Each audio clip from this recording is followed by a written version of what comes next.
Mulla olisi taas uusi idea, mitä mä haluaisin ruveta uutta ideaa. Tää haluaisin ruveta toteuttamaan. Tää on nyt tämmönen koodausprojekti-idea, mutta... No, tervetuloa. Minä olen Pennasen Juho ja tämä on nyt uusi sarja. Tämä videosarja on ollut tarkoitus tehdä jo pitemmän aikaa. Nyt vasta pääsen tähän tarttumaan kiinni.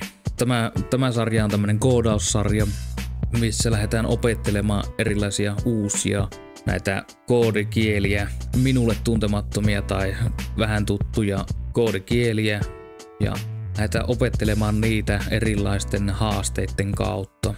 Tämä homma toteutetaan siten, että sarjassa tulee olemaan monia eri jaksoja. Jokaisessa jaksossa on oma koodikielensä, oma haasteensa, mitä ruvetaan suorittamaan.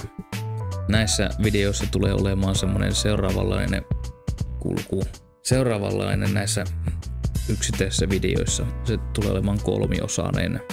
Ensimmäinen vaihe, haaste. Ensin arvotaan aihe. Sen mukana tulee koodikieli. Sitten vaihe 2. Pidetään päiväkirjaa tämän opettelutuokion ongelmista ja niiden ratkaisusta. Ja vaihe 3. Lopulta päästään tavoitteeseen ja pidetään yhteenveto. No mitenkä tämä aihe sitten valitaan? No mä askartelin tämmösiä eri kortteja, johon mä oon laittanut numeroita.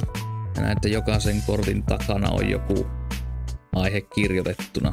Ja siihen liittyvä tuo koodikieli on Javaa, mikä mulle tuttua, Pythonia, Android-koodasta, Kotlinia ja uusi Ruby, mikä se on se Ruby. Ja ihan tavallista JavaScriptia ja tämmösiä erilaisia koodikieliä. Näitä tosiaan 10 erilaista tällä hetkellä. Niin. Nämä tullaan valitsemaan silleen satunnaisesti, missä järjestyksessä tullaan ottamaan joku kortti. Käytetäänkö jotain miksi sitä sanotaan, onnenpyörää tuolla internetissä, käytetään semmoista vaikka tai jotain. No, huomautus. Jotkut näistä koodikielistä tai niiden syntaksi on minulle jo entuudestaan tuttua, joten opettelua ei niinkään ole siinä. Varsinainen pähkäily tulee sitten siinä itse haasteessa, että mitä siinä saadaan aikaan. Toiset koodikielet sitten saattaa olla niin, että mä en ole milloinkaan käyttänyt, tai on vaan nimeltä tuttuja, tai on tosi vähän niinku käyttänyt sitä ja ei ole minkäänlaista. En niinku muista mitään. Että näitä taitoja hiotaan tässä.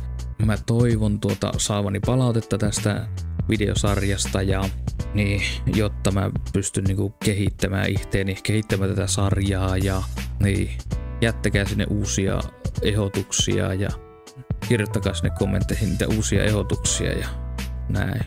Semmoista.